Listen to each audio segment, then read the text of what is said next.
Olá pessoal do quinto ano, tudo bem com vocês? Vamos começar a aula hoje? Lá na página 16 com a correção, tá bom? Aqui falamos sobre estrangeirismo, que são aquelas palavras, né, que sofrem alguma modificação na escrita, quer dizer assim, elas são aportuguesadas, né, digamos assim, tá? Então temos 11 palavras aqui em cima aportuguesadas e 11 palavras que não foram aportuguesadas, tá bom? Então na letra A temos drink, hambúrguer, chique, deletar, balé, biquíni, esqui, uísque, estresse, gangue e shampoo. Agora as que não foram aportuguesadas: download, link, site, delivery, notebook, diet, e-mail, rock, fitness, milkshake e outdoor. Na página 17, falando sobre o uso do parênteses, tá? Em qual situação nós usamos os parênteses? Aqui temos duas notícias, né? Trechos de notícias, e nós vamos ver na notícia 1 para que o parênteses foi usado, tá? Então ele serviu para acrescentar a informação da data do evento. Na notícia 2, ele serviu para indicar a sigla referente à fonte da informação, tá certo? Bom, muito bem, pessoal. Essa foi a nossa correção de caligrafia. Agora vamos para português. Bom, em português, quinto ano, vocês deveriam, né, escrever aqui o nome do jogo e nesse quadro completar aqui sobre o jogo que vocês escolheram, tá bom? Então, o tipo de material que vocês escolheram referente ao jogo, o número de participantes, o objetivo do jogo. Então, quer dizer o quê? Como que se ganha esse jogo, né? Qual é o objetivo, né, das regras do jogo?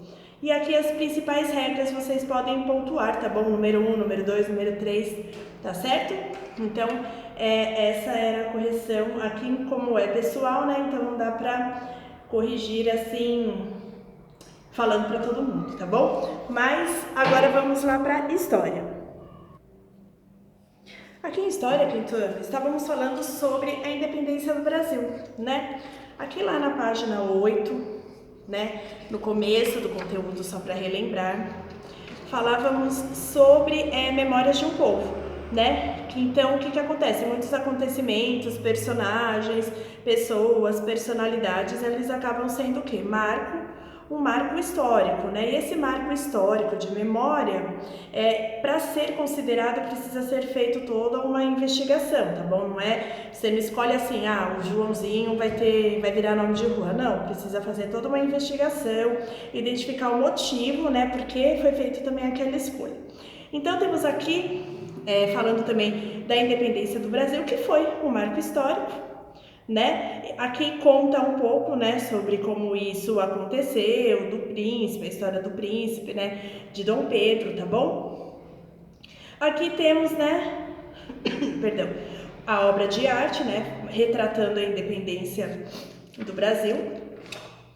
Aqui, onde começa a correção, temos também mais uma obra de arte, né, mostrando aqui o que está acontecendo, exatamente. Na letra A, que acontecimento é esse? É uma festa, uma comemoração, uma festa escolar, tá bom? Isso aconteceu naquela época lá, né, do descobrimento, lá no Museu do Ipiranga, que vocês devem conhecer, né? Quem são as pessoas retratadas? Temos adultos e crianças. Como essas pessoas aparecem vestidas? As crianças estão de uniforme e os adultos com trajes sociais. Que marco de memória está sendo comemorado nessa representação? Justifique sua resposta. Bom, aqui o marco é a independência do Brasil, tá? E os alunos aqui, né, estão participando, né, estão aí em diferentes posições aí enfileiradas para um desfile, tá bom? Que eventos são realizados em sua cidade no dia 7 de setembro? Registre sua resposta com um desenho ou com uma colagem, tá bom? Leia esse trecho do hino nacional do Brasil. Então, temos um trecho, né, do hino nacional. Circule as palavras que você desconhece. Eu não sei se vocês fizeram. Eu coloquei 3 aqui. Não sei se vocês acharam. Se vocês acharam alguma, legal.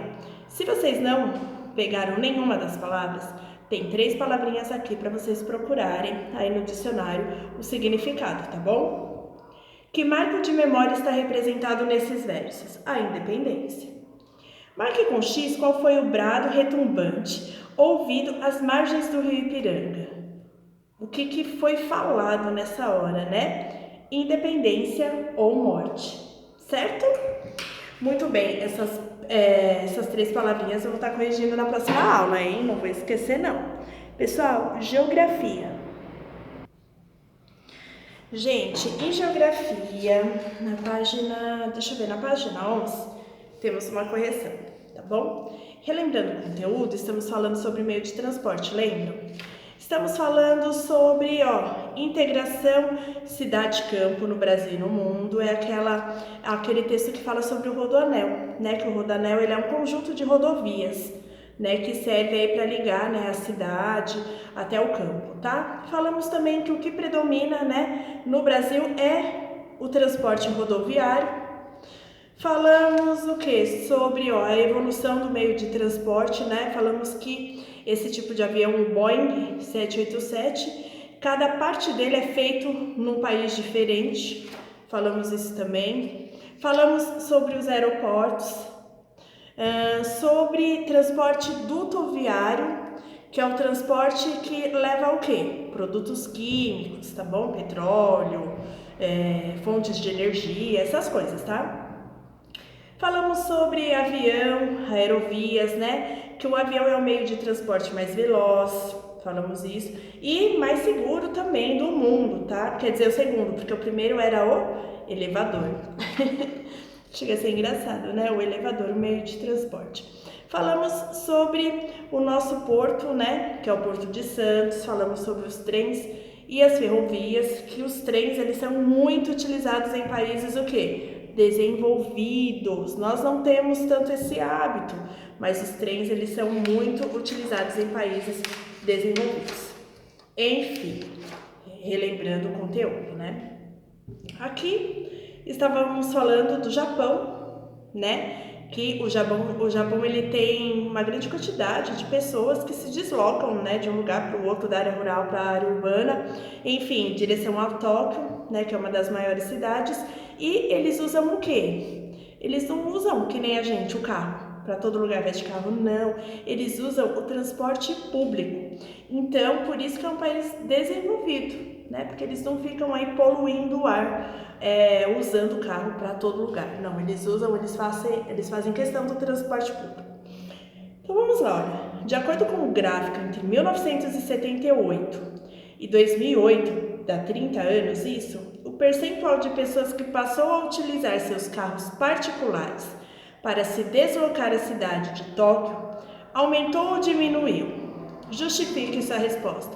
Diminuiu. Porque as pessoas deram preferência ao quê? Ao transporte público, tá? Olha aqui o carro, olha aqui o transporte público, bicicleta e a pé.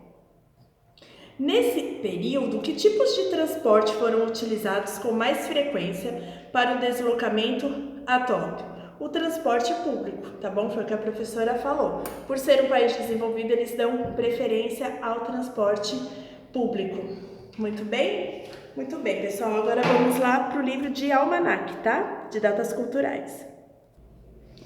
Olha, gente, na página 19, vamos entrar falando sobre o mês de junho, né? Dia Nacional da Reciclagem.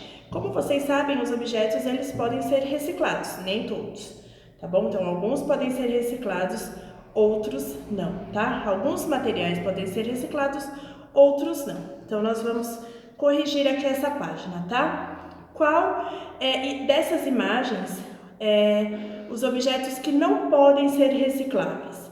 Então, temos aqui a escova de dente, temos a esponjinha, temos o guardanapo e temos uma xícara quebrada. Tipo assim, usou, jogou fora, não tem como. Tá? Então é importante reciclar, tá bom? É importante mesmo reciclar, tá? A importância de separar, né, cada lixo no seu lugar certo. Aqui na página 20, falamos sobre a diferença de reciclagem E reuso. Então, reciclagem é quando eu uso algo, né, como matéria-prima, mas depois eu posso dar um outro fim nele e fazer alguma outra coisa. O reuso, eu uso e aí eu não posso jogar mais, tá bom? Eu não posso usar mais. Usou, acabou, tá? Então aqui, olha, eu fiz um chocalho com 2 potinhos de iogurte. Foi uma reciclagem ou um reuso? Foi um reuso. E minha empresa transforma papel usado em papel novo. Reciclagem. Muito bem. Agora, pessoal, vamos para inglês. Bom, quinto ano em inglês, na página 80, ainda falando sobre os elementos, né, da cidade, né? Temos aqui algumas imagens. Vocês irão ler aqui as frases, tá? Pensa no que a professora já havia dito. Pega a palavra que vocês conheçam, tá bom? Então, aqui nós conhecemos o quê? Que bike lane, ciclovia, crosswalker, faixa de pedestre. Então, vocês conhecem já algumas palavras, tá bom? E aí, vocês vão relacionar essas frases com a ilustração, tá? Por exemplo, ó, primeiro quadradinho. Ride on the bike lane. Então, eu sei que está falando do quê? De bicicleta, de ciclovia, tá? Então, para entender o inglês, né, vocês vão pegando as palavrinhas que vocês conhecem, tá bom? Então, aonde? Onde está mencionando isso? Bicicleta, ciclovia? Ó, letra C. Então, eu já sei que é letra C, tá? E aí, a tradução, depois nós fazemos juntos, tá bom? O importante é vocês descobrirem, né, onde está essa palavrinha principal, tá? Cross the street on the crosswalk. Então, eu sei que crosswalk é o quê? É faixa de pedestre. Então, aonde está faixa de pedestre? Vou olhando o que será que quer dizer faixa de pedestre. Olha, a menina que está atravessando, correndo, tá bom? Aí, coloquem a letra indicada, tá? Aqui na página 81, que vocês farão em casa também, vocês irão circular as ações perigosas. Então, o que é perigoso aqui nesse trânsito? A menina aqui está atravessando fora da faixa de segurança. Então, já está errado, certo? O menino andando de bicicleta na rua, já está errado, tá? Então, essas ações que vocês vão circular. Aí, temos aqui algumas frases, tá bom? Vocês irão, né, relacionar essas frases, tá, com essa atividade perigosa que eles estão fazendo, tá? Então, por exemplo, aqui, ó, use the crosswalk, quer dizer o quê? Use a faixa de pedestre. Então, onde que tá isso? Use a faixa de pedestre, ó, letra A, tá bom? Use a faixa de pedestre, porque a menina tá atravessando no meio da rua. Pode isso, gente? Não, né? Então, vocês vão relacionando, tá bom? Bom, por hoje é só, pessoal, e até a nossa próxima aula, tá bom? Essa é a parte 1, depois vem a parte 2. Tchau, tchau!